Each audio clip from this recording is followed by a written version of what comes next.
I'll send the photo now. Okay, so the feed is running? I can go? Okay. So why don't we actually get started? I want to be respectful of your time. We also have a couple of people who are zooming in, and I want to mind their time too, including because they're in the working world. Not that we're not all working, but they're working for a salary in a way that I want to respect. So I'm going to say a few words to begin with, maybe 10 minutes or so, a little bit more. We're going to hear from a couple of people who've been through the program. We're going to hear from Dean Solorio, who is gracious enough to join us to give us the perspective from the International Comparative Law Program. We're going to hear from Yingzi Dai, who is also gracious enough to join us. That is to say, I managed to persuade her. And she is going to talk a little bit more about the application process. And then we are going to have some time for questions and answers. And again, I want you to feel free to intervene at any particular point. This is not a formal experience. This is a way of kind of getting you acquainted with the program beyond what's online. First, I'm Ed Swain. I am the GW director of this program with my Oxford counterparts, with whom we work throughout the year in organizing this. I wanted to tell you a little bit about the background of the program and then about what is on offer for this year. So thanks to our esteemed colleague, Emeritus Ralph Steinhardt, the Oxford Summer Program has been around since 1995. It celebrated its 30th anniversary just last year. And with the exception of a couple of COVID years, it's been inviting students to Oxford and New College in particular every year for 4 weeks of intensive instruction in the theory and practice and doctrine of international human rights law. Ours was the first ABA-approved summer program exclusively devoted to international human rights. And since its start, it's been the laboratory for the creation of a number of new courses. I'm told it was the first place where a course in the international human rights of women was taught, the first course in international criminal procedure before the then new international tribunals, the first course in corporate responsibility for human rights violations, and so forth and so on. It's also been a congenial place for faculty and experts to convene. We have among our alumni teachers, not only special rapporteurs for human rights, including a couple who will be on the program this year. We also have academics who became International Court of Justice judges, nice people to hobnob with, as well as legal advisors for some of the states who are critical parts of the human rights process. Some of you have an acute understanding of what human rights is, others less so. The point of the program is to bring all of you from a situation of not necessarily knowing anything to knowing a good deal about it, and so you don't need to worry if you're not that conversant with it. The basic idea, it's a field of international law informed by domestic legal orders. Based on the complicated but simple idea that people are born with and have throughout their lives human rights simply by virtue of being human. And that it doesn't matter where you live. It doesn't matter against whom you're invoking it. It could be your government or someone else's. And it's not a matter of luck. It's a matter of law. This law describes a certain amount of respect and dignity for what people do. What people do and the challenges they face obviously changes a lot over time. And so we have people currently on the faculty who are very concerned with human rights in endeavors like climate justice and like things that weren't really on the radar when the program was founded. And that's all to the good. And the trick to the program and the trick to doctrine in this field in general is to find effective ways of expressing those rights and making them actually have teeth and vindicate the rights of people that it tries to describe.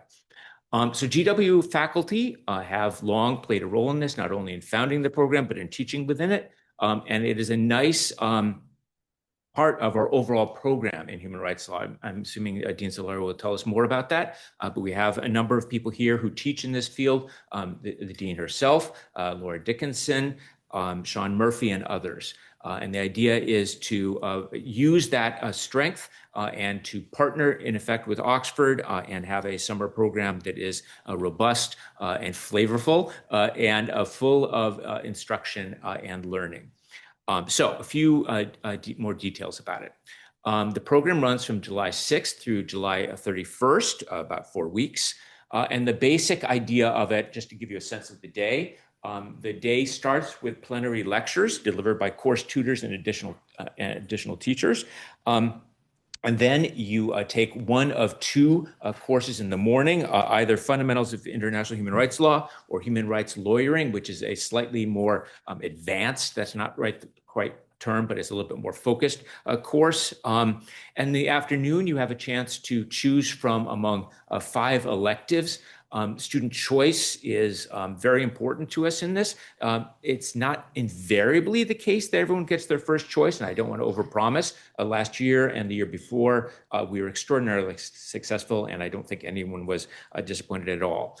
So this year we have one course in artificial intelligence and human rights, another on freedom of expression in the digital age, another on individual and group rights, which will include things like minority rights and indigenous rights, refugees and international human rights law, and war, peace, and human rights.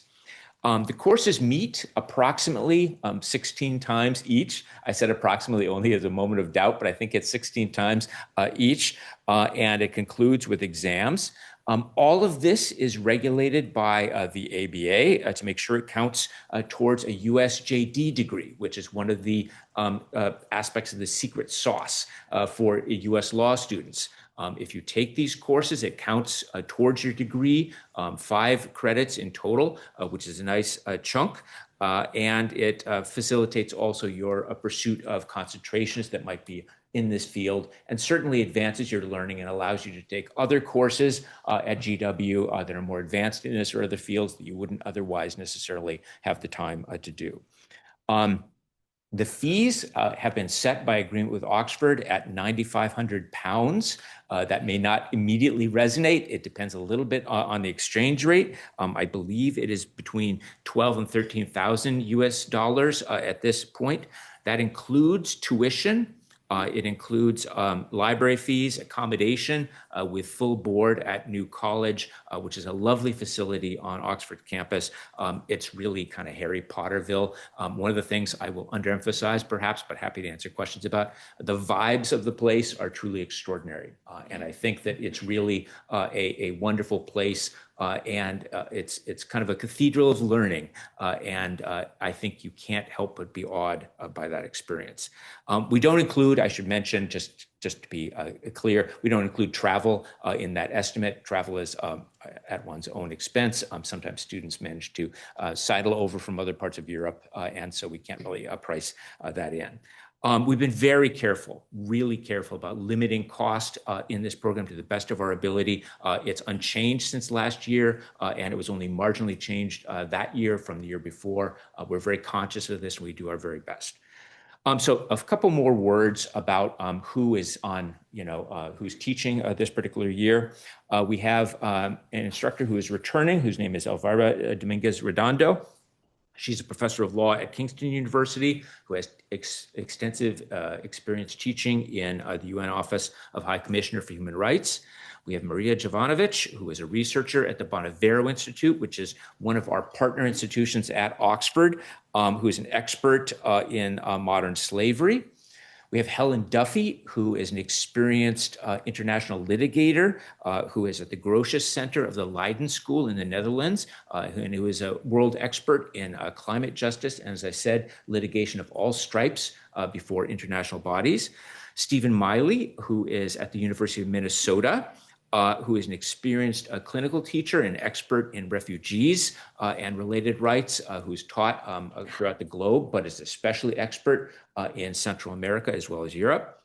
Stuart Maslin, who is a wonderful professor, not that the others aren't, who is affiliated with the Geneva Center and the University of Pretoria. He has advanced degrees in the law of armed conflict, in international human rights law, and ballistics. Which is kind of a curious add. He's expert in armed conflict and will be teaching the course in that subject. Dara Murray, who taught in the program for the first time last year, did wonderfully. The students were just over the moon about the experience. He is teaching the course in artificial intelligence, and he is the proud holder of a 7-year grant that's working on surveillance and how that works with the field of human rights. David Kaye, who is a clinical professor at the University of California, Irvine. He is a former special rapporteur of the UN for the promotion and protection of rights to freedom of opinion. And Professor Alex Zenthaki, who is at the Brunel University. She's the current special rapporteur on cultural rights and is expert on indigenous rights and is taught from the Arctic to Indonesia and is quite expert, as you might imagine, on that field. So I'm not going to talk about the Oxford side of the support staff and the people who help in everyday life. The only thing I'll mention is one of the very nice features is, in addition to this teaching faculty, in addition to program administrators, we also have 2 to 3 students who are there basically as facilitators. They are experienced students at Oxford, but they help with everything from accommodations to Wi-Fi to taking people on tours of the town. Like many of the faculty, they join us at meals. And so it's really just a nice complement that kind of helps people get over some initial difficulties they may have, but are really, I think, friends for the duration of the program, if not more. And as I already mentioned, we have here Dean Solorio, who is a wonderful resource for the program and really our guiding star. And we have Yingzi Dai, who just does everything for this program. And I just can't celebrate her role in this enough. She'll be talking to you a little bit about the application process at the end.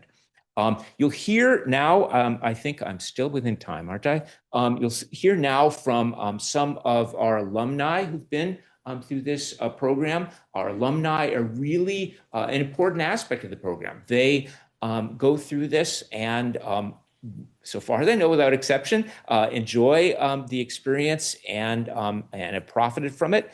And it's just part of the network that gets established from your participation in this program.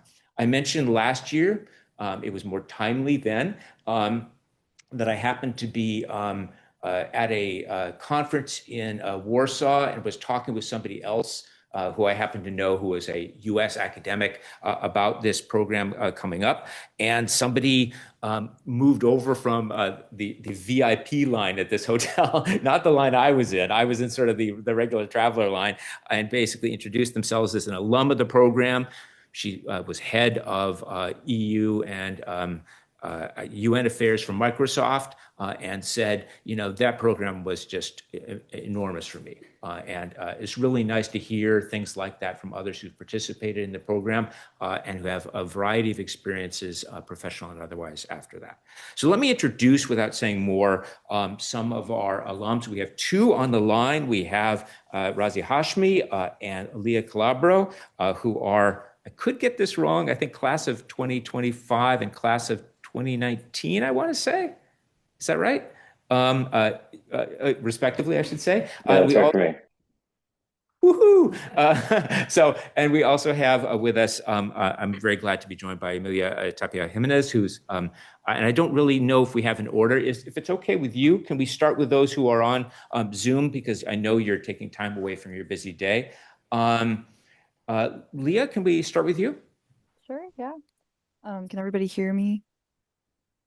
Yes, okay. I'm assuming yes. Okay, great. Well, thank you so much for having me. Yep, like Professor Swain said, I participated in the program back in 2019, graduated from GW in 2021. Currently, I am an associate legal advisor with the Human Rights Violator Law Division at DHS. And so I will just kind of say that the Oxford program was my first introduction in the legal sphere to this human rights world. I did it after my 1L year, so my 2L summer. And I think it was, for me, coming out of 1L, a really great affirmation of why I went to law school and why I wanted to be in this field. And so I think for those of you considering the program, if you're a 1L, don't be deterred by the fact that you haven't taken international law yet. Amelia and Razi, I'm sure, can speak to this too. You are really walked through everything step by step by the faculty. So you're not going to feel like you haven't had that exposure yet. And if you're a 2L going into your 3L year, you have some background. And so you might be a little bit more, you might be able to take the advanced human rights course, for instance.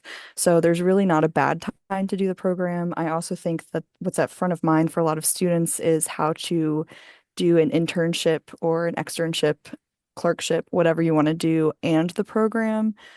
From experience, my employer, my 2L summer, was very excited about this opportunity. So she was able to reschedule my participation in the internship program to start right after finals. So I was able to do, I think, 8 weeks before doing the 4 week summer program. So there's ways to make it work. I actually just found out today we have a new intern in my office who did the program last summer, and they were able to defer her participation in our internship program so that she could participate. So there's ways to work with employers about all of that.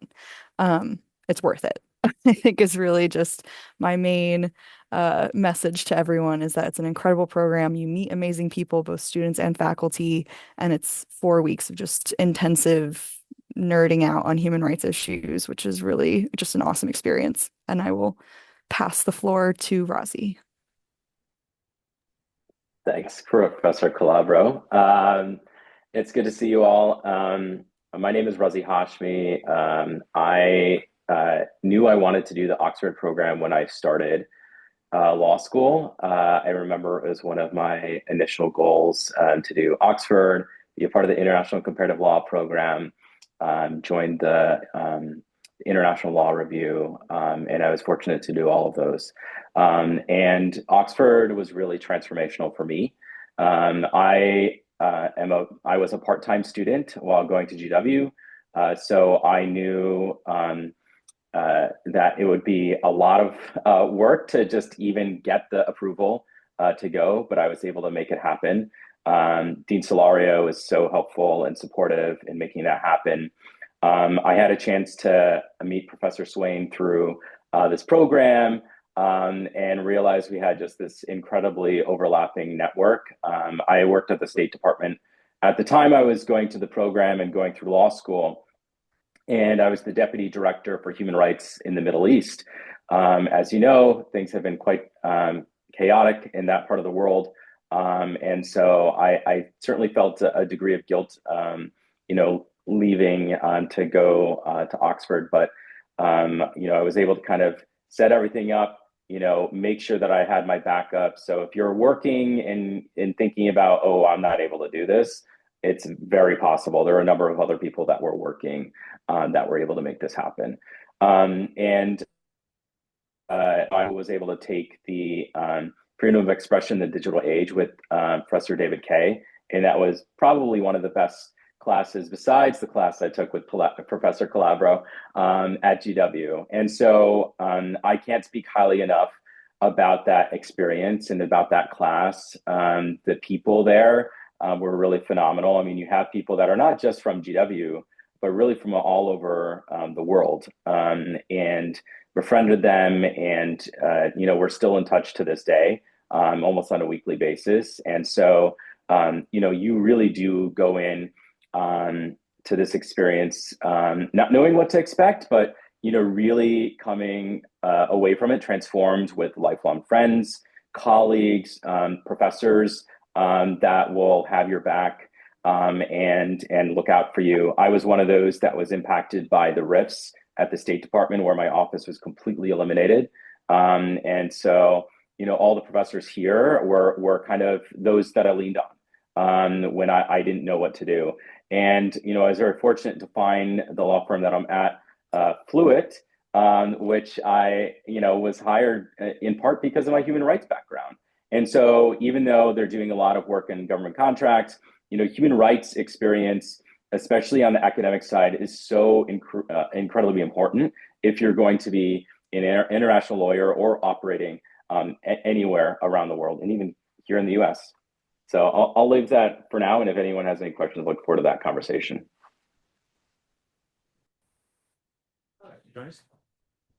What you want, if you don't mind, that way you'll be mic'd up. Then on this side of the podium, Welcome. with Riel, I was actually, I did the program with Rossi.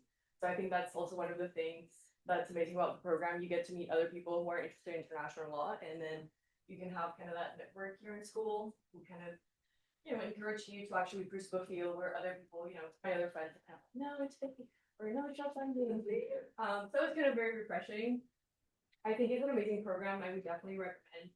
I took a class last semester and we were using one of the books from Professor Stuart Marcelino. Maslin, yeah.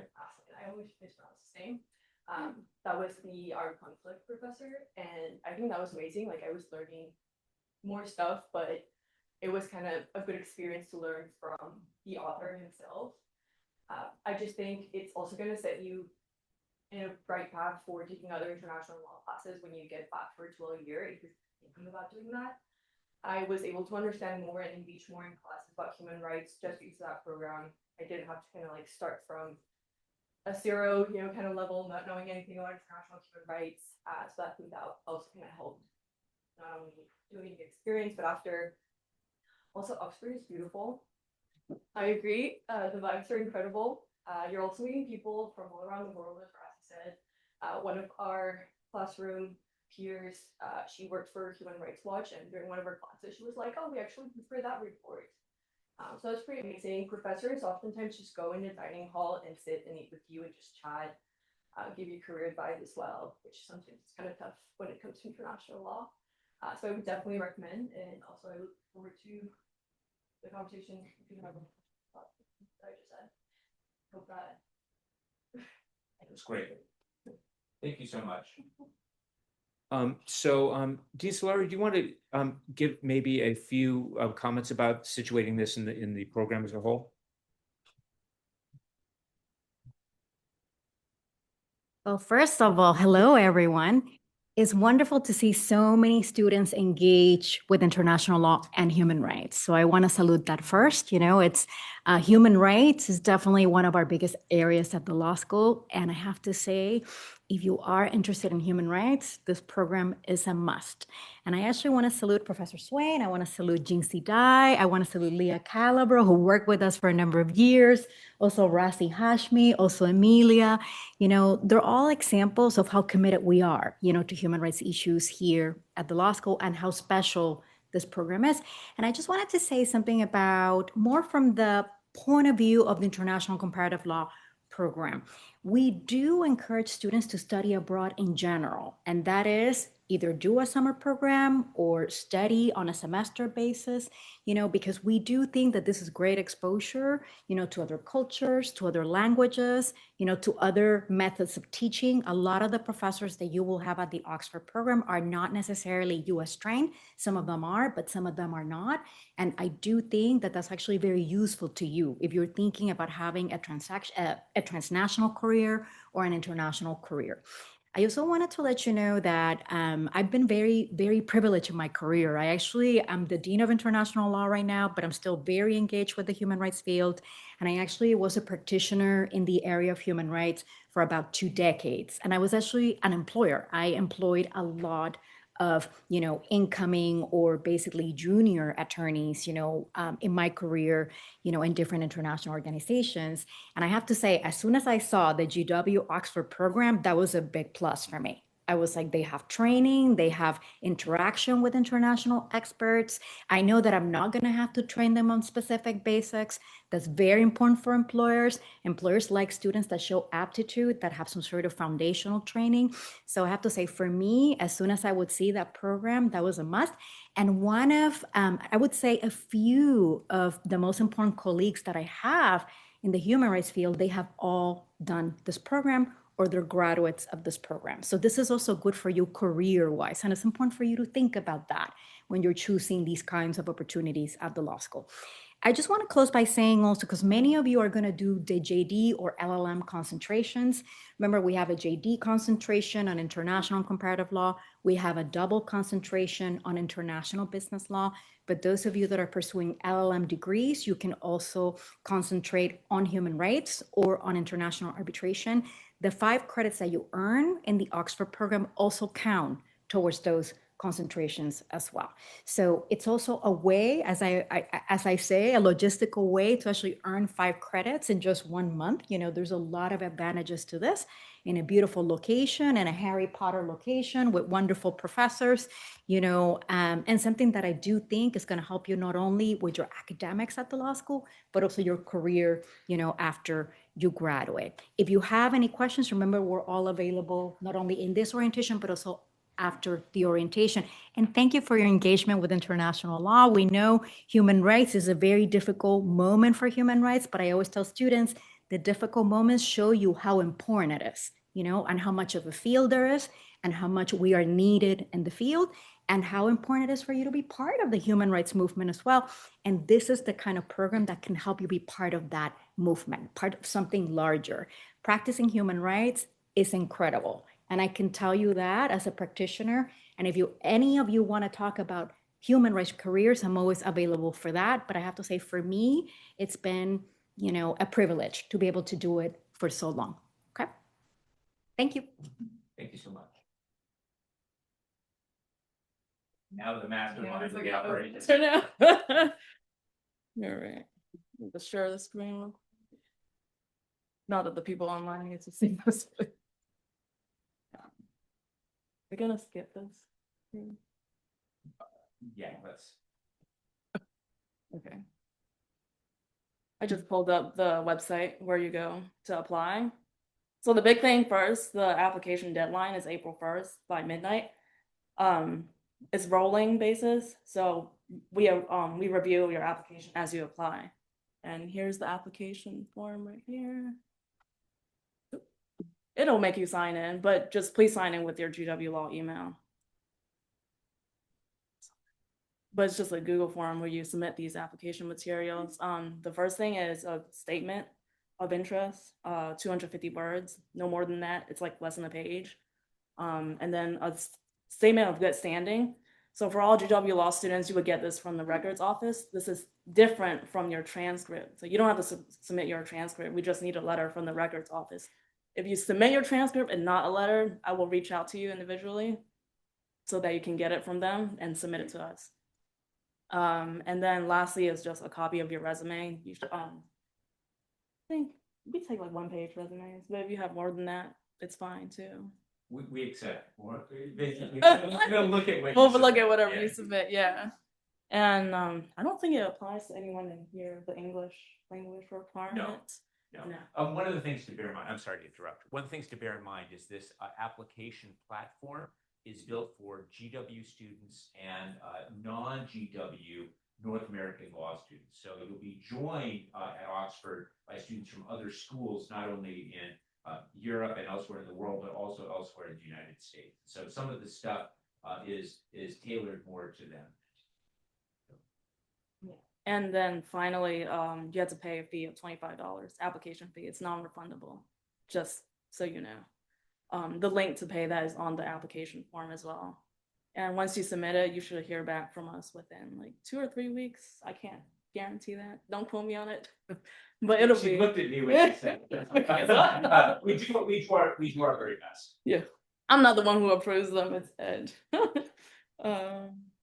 And that's pretty much it. If you don't, there are other things on the web pages here. If you have like specific questions about the program and the application process, if you have any questions specifically about the application, or if you're unable to access it, just email us at this email right here. I need to mention about the process.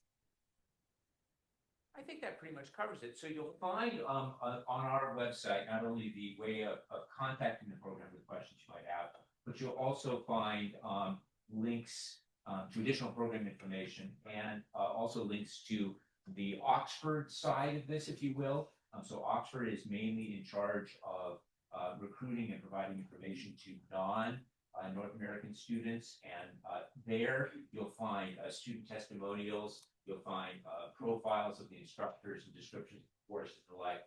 So if you're interested in just learning more about the program, in addition to asking questions now, both websites offer you a good deal of information. Yeah, just be careful about applying. For everyone in here, you have to apply through us. you cannot apply through the Oxford website.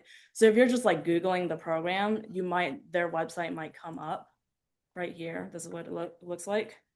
But you have to apply through GW Law here. Right, if you see something that indicates like that, an application fee in euros or British pounds, that's probably a good sign. Or anything that enrolls you in the royal family, that's probably the Oxford side. I'd be here stepping for you. Any other comments on the application process? No. If you are missing any application materials after you submit it, I'll reach out to you. So one of the 3 things that we need. Right. And if you forget to submit the application fee, I'll also email you. I check everything that you submit. It's not going through like a computer or anything. If you glance at the website, we'll reach out to it's just a way of preventing students from accidentally lodging all materials and not pressing what they need to press. It's designed to help, not to monitor. So, yeah. Any other comments at this point? Yeah, we have some questions, Yeah, please. 2 questions. The first is, how big is the program? So how many students are accepted? So the program typically is about 45 or so. Yeah. I can't remember I think we had like 40 students last year. Yeah. Just from our side. Yeah, so it runs 40 to 50. I guess it depends a little bit on on the year, but yeah, Is that 40 to 50 total or 40 to 50 from GW? From GW. No, it's less than that from Actually, GW. So It's like 30 something from GW. Yeah, I think it's like 30, 35 from GW, and then the other 15, 20 were from around the world. the balance, the reason I'm answering vaguely is the balance of it changes from year to year. We try to make sure that the GW cohort isn't excessive relative to the rest, because we want this to be really a mixing of legal cultures and everything like this. But typically 30 to 35 from GW and North American law schools, and then something like 15 to 20 from elsewhere. Or actually, Yeah, yeah, my question was, if you're an upper level student who has not taken international law or refugee law, is that something that's going to be reflected negatively on your application? No, it's something you can mention on your application if you want. But just to give you a sense about how this works, we take students who have some coursework in international law and many who do not, both rising 2Ls here and also 2Ls or 3Ls here who haven't taken it yet. There is like an opening kind of a pre-lecture, if you will, that I myself give in part with an Oxford colleague about like the basics of public international law and like helping catch up. So it's designed for people who don't necessarily have any background, but who are interested in exploring. Also, on the topic of like classes that you've taken, we had an issue last year. If you took international human rights and human rights lawyering here already, it's kind of like a little bit problematic on the transcript because it's going to show that you took the same class twice. But it's also like an administrative issue for us. But I think if you're like 1Ls, it's not going to be a problem for you. It's mostly like a problem for like upper level or LLM students. This happens relatively rarely. Yeah, the basic guideline of not taking the same course twice is it works both here and there. The idea of this is to allow you basically to gain some of the stuff you would gain from enrollment in a similar course stateside. But it's never been a problem to negotiate that. There was this one oddity, but yeah. Yes. If we were to apply and be accepted, how long the time period would there be from acceptance to a seat deposit or something like that? Depends on when you apply. The seat deposit, I think, is organized so that it occurs May 1. Yeah. Something like that. And so it sometimes happens that students will apply and be accepted and then have something come up that really means that they are, their plans change. We're aware that happens, right? And that's not a problem. There's a point at which we need to lock everything in, not so much because we need it for our internal purposes, but we need to inform New College, like who's going to be staying there and allocate seats in the program overall. So there is a point at which I think it's May 1 typically, which we require the C class. You may have had experience with this before when you were helping us with this, but that's my recollection. Yeah, sometime in May, before we register you for classes, but the financial commitment doesn't come in immediately when we send you the acceptance. I will say, sorry, just to jump in on that and correct me if I'm wrong, but I think you have the option of submitting earlier just to like really confirm that your seat is secured. But I think the deadline is closer to May, and then full tuition, I think, was June 1st. Yeah, it's designed basically to, make sure we have the money in hand to pay Oxford for providing all the services they provide, but otherwise it doesn't get scrapped unduly early. There's also at that point when you have the final course selection and so forth. Yes. Do you guys have had any situation when a student was accepted for a summer internship and at the same time was trying to go through the program?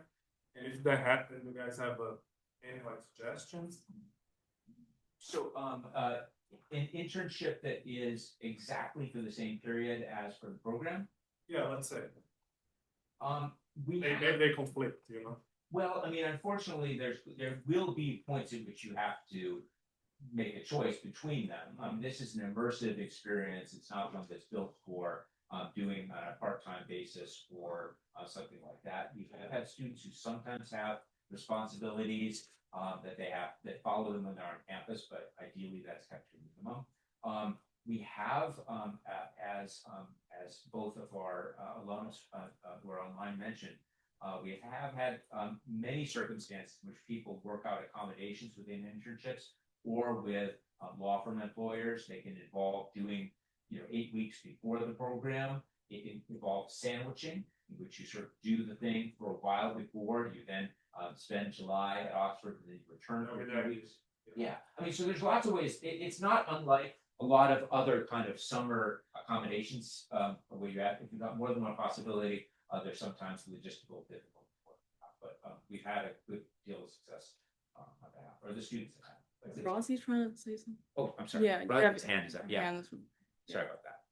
No worries. I probably forgot my point. But I was related to, I guess, course selection, and there was some kind of conversation regarding the basic human rights class. I took the advanced human rights lawyering, and I did not take the basic human rights class, but also I'm a practitioner, so it's a little different for me.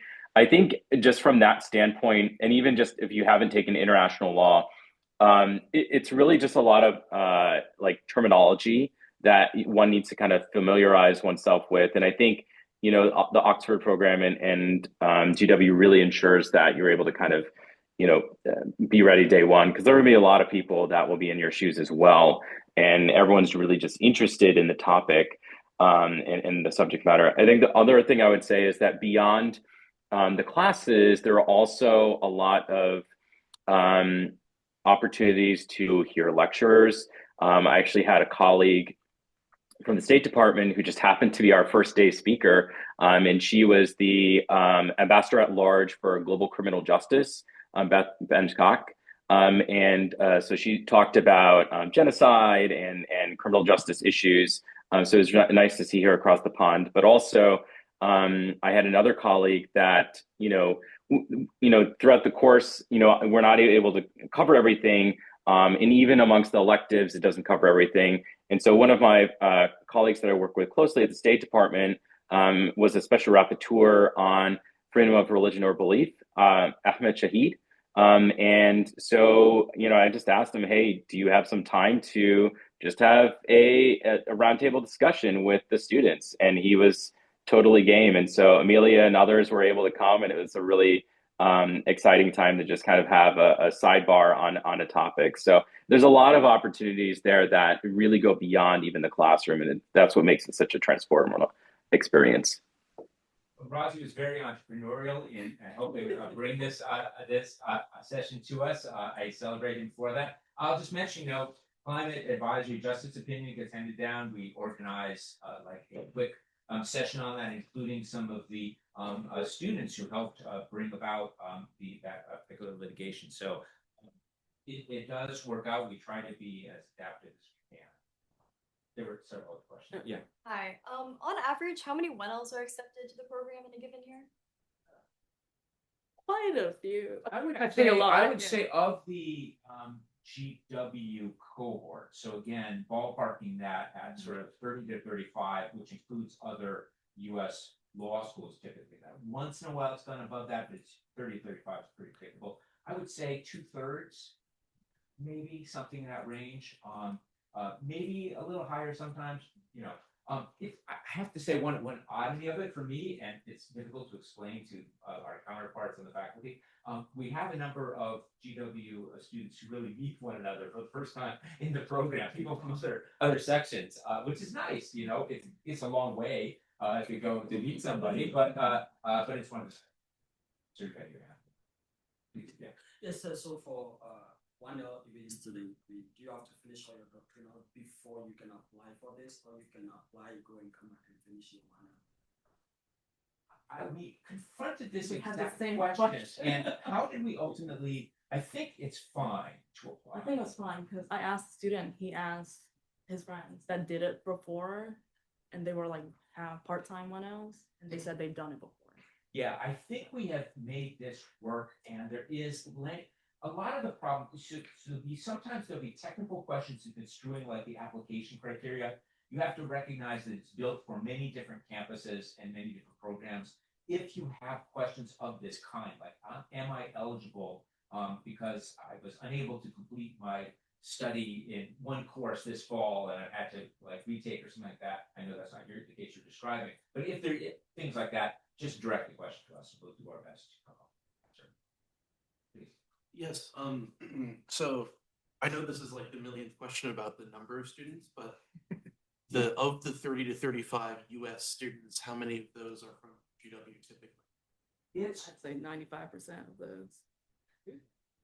Yeah, it's varied a little bit. We are conscious of this, and actually one on my to-do list, which I won't brandish for you, but it's in my pocket. One of the things is to make sure that our up-to-date program brochure information is shared with the other U.S. law faculty who are teaching it in the California and Minnesota systems and beyond. We post this on social media. We haven't ever had to advertise it widely in order to get the number of applicants we wanted to have people who are qualified and interested in doing it.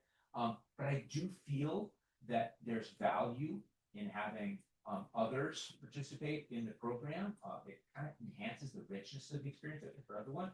And so I'm mindful of making sure that we have that opportunity to affiliate with other students. How we apply, it depends. So we do have people that Canada, elsewhere in the Americas, from other schools, and they've just heard about it largely by word of mouth. But I want to be a little bit more conscious and deliberate about getting the word out. It's never been a problem, but I think it's just an additional opportunity to get before even our own students. Please. Are there any like scholarship opportunities or ways to get like financial assistance? We do not offer directly through our program any.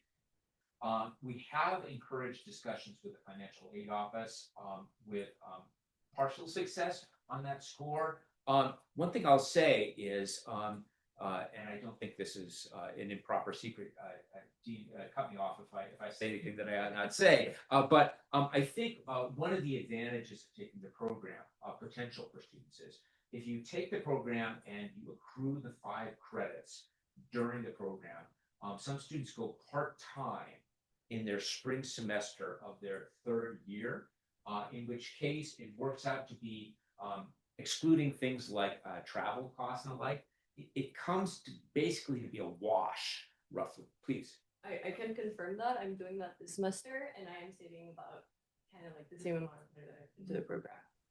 Yeah, and as a part-time student, same exact thing. It was totally worth the money, especially because you're also in Oxford. I mean, it's just huge. I mean, that alone, I think is worth its price in gold.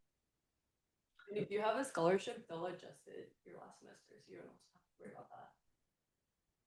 Thank you so much for this confirmatory detail. It would have been great if you contradicted me as well. But my experience in talking to students in the past is It's not a trivial amount of money. I don't want to in any sense indicate that, right? It's important, and we try our very best to keep the cost contained. And it's not, we don't view this as like a revenue generator. We want to do this to enhance the education experience. That said, I think many students have managed to work it so that it's not as troubling a cost as it may initially seem. Yes. You mentioned that there are 2 classes, the A class and the E class, or how long are each of the, like how long are the school days, I guess? So we have the plenary lecture in the morning, which everyone sits in. It would be like, for example, human rights litigation in the Americas or something like that. And then the session will occur. You pulled up the exact. Yes. Okay. Because I haven't memorized. I was about where to wing this, but this is helpful. So then the morning course, the one of the 2 that you take is, I'm now cheating, 10:45 to 12:05. The precision there is designed to placate the ABA. You have to make sure the number of minutes of instruction correlate, right? Then there is a nice leisurely lunch back at New College. We all assemble there. I think the food's pretty good.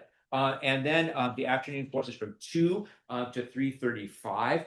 Let me just say, as an addition to this, and this is corresponds with something that Razi said, there is very often then at 4, at least 2 days a week on Tuesdays and Thursdays, there's an optional afternoon lecture. And it's optional. It's organized in coordination with the master's program at the Bonavero Institute. And that will bring in people to talk about some new issue or something that's of common interest. A lot of students come over and participate in that.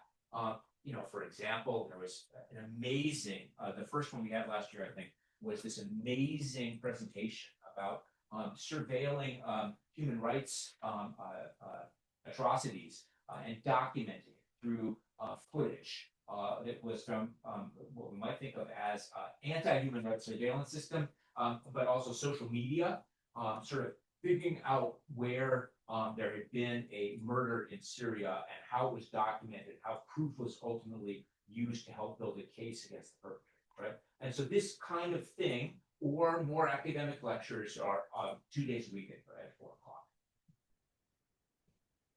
I have a question specifically for Ron. He's still on. He is. Yeah. Sorry, I just. Uh-oh. Well, I'm also a part-time student with a full-time job. Yeah. Partially Okay. To participate in the program. Okay. I want to know sort of, because my thinking is I can work remotely in the evenings because of the time difference. It would kind of work out that that's the work day. Maybe not the full work day, because it also there needs to be time for studying. But how did you balance that? Did you do any remote work for your actual job while you were there, or did you take a full leave of absence? I took a full leave of absence. I think for me, because I was a manager, it was a little bit difficult for me to do that. However, I had one other colleague who was able to make it work because, she was crazy, but she was working with a California remote time. And so I don't know how she was able to make it work, but she was somehow able to make it work. I would say you want to be able to carve out enough time for the program. I think there's a lot of reading in a kind of a compressed time because you're doing 5 credits in a month. So you want to be able to kind of budget your time to ensure that you're able to have ample time to study, read, every day and whatnot, and also just kind of have time on the weekend. So I think, if you want to talk more, Professor Swain can certainly pass my contact along. We could chat further, but I think that it is doable. And I was one of 2 part-time students at GW to do this. I don't know if there are others that were working. I imagine there were, but they may have been mostly from Europe and obviously on the same time zone. So I think if you're able to work something out with your employer, you want to do that well in advance and make sure that everything is good to go before you're there, so that if an emergency comes up, you don't have to deal with it. You can have somebody else cover for you. It'd be more peace of mind, in my opinion. Yeah, I've worked with students who have done this, including who surprisingly juggle a lot of responsibilities while they're in the program. I think one wants to be realistic about this and work out for them. I don't know how, but it worked out for them. You do want to, it's, you know, it is an academic program and you want to budget time to do the reading and to prepare and to enjoy yourself there. And I'm not sure, you wouldn't want to create too challenging an experience for yourself. That said, if you manage to have, you know, this not be a daily rhythm, but, you know, more carved together with vacation time or annual leave with some, it seems more tenable. I think also, I mean, I also have two small kids, so I had to arrange for my mother-in-law to come for about a month. So that was another factor in my situation. But I mean, while I was there, I mean, I had that peace of mind. I was able to travel to Scotland with one of my friends. I went to London, went to Bath. So there's, you know, you want to be able to really soak in that experience because honestly, for many of us, you're just never going to get that time again in your life, potentially. Well, that's uplifting. As in, take advantage of it. I think it's an incredible program. So I'm teasing you. Thank you. Yeah. Questions. I realize our Zoom participants in particular have been great. I probably have to leave soon for work related obligations. So in particular, questions that are directed to them. Okay. Questions directed to anyone else? All right, thank you so much. I'll stick around for a few minutes in case you have more personal questions, but thanks for your interest in the program and we look forward to seeing you. You.